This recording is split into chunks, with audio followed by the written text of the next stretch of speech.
Welcome to my channel Learn with Fun.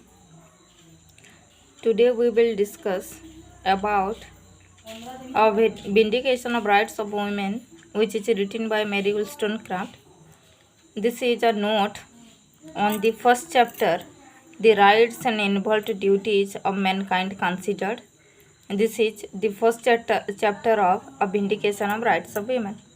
The first chapter of a vindication of rights of women is the rights and the involved duties of mankind considered, which is written by Mary Wollstonecraft. She is best known for a vindication of rights of women, which was published in 1792. There she argues that women are not naturally inferior to men, but appear to be only because they lack education.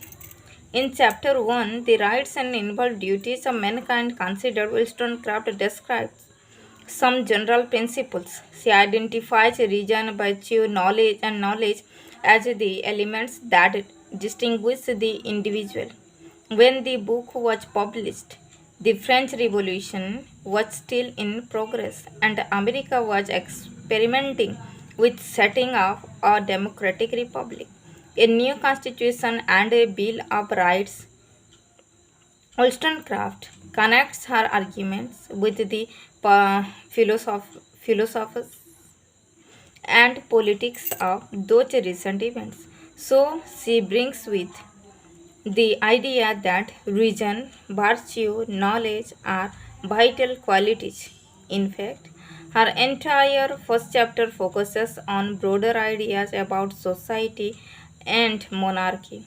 Here, Wollstonecraft directly attacks the controversial and highly influential philosopher Jean-Jacques Rousseau.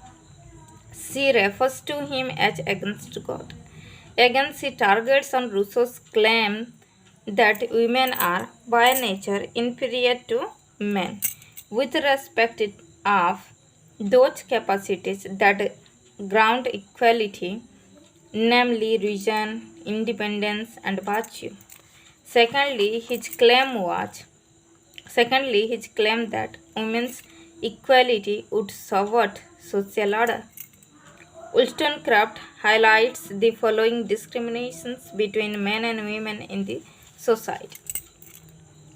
The educational system looks at women more as females than as human beings, concerned to make them alluring mistresses instead of affectionate wives and rational mothers.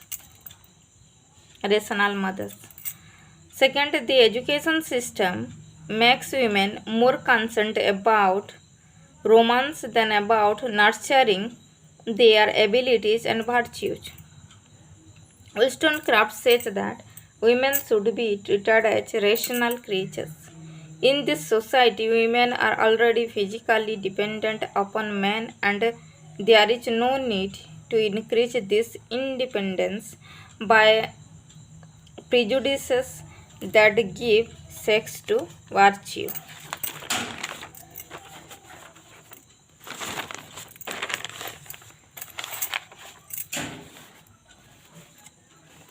Women have to become wiser than remaining as objects to be controlled by patriarchy.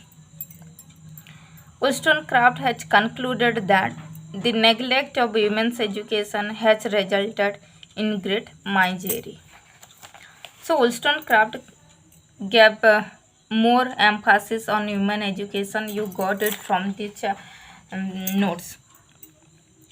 Wollstonecraft's criticism on monarch and professions. The real problem with society, she argues, is arbitrary and regal power. In other words, the monarchy and aristocratic power. According to her point of view, with poor leadership from kings and nobles, the ordinary man cannot be wise. It is madness to put the lives and health of so many under the power of a single weak fellow creature.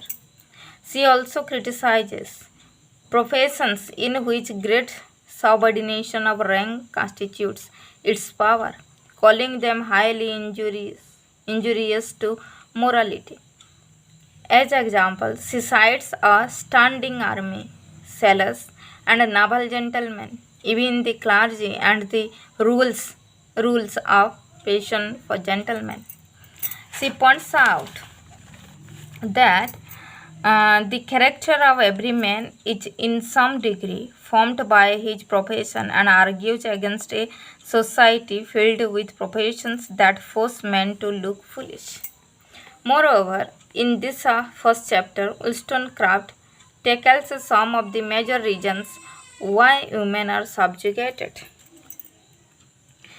Women are treated as inferior because of prejudice, lack of education, lack of ability to take on a profession, their own silliness, and eschewing of reason, and a governmental structure that doesn't yield enough power to the people.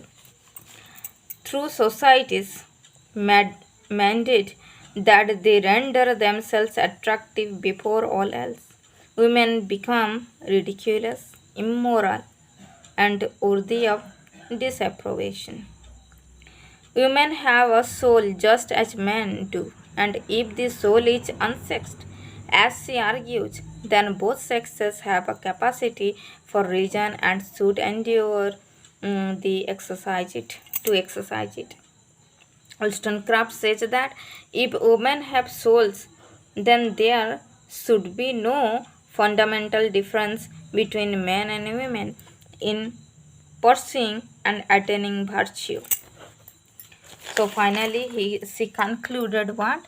The rights and duties of man, thus simplified, it seems almost impertinent to attempt to illustrate truths that appear so incontrovertible.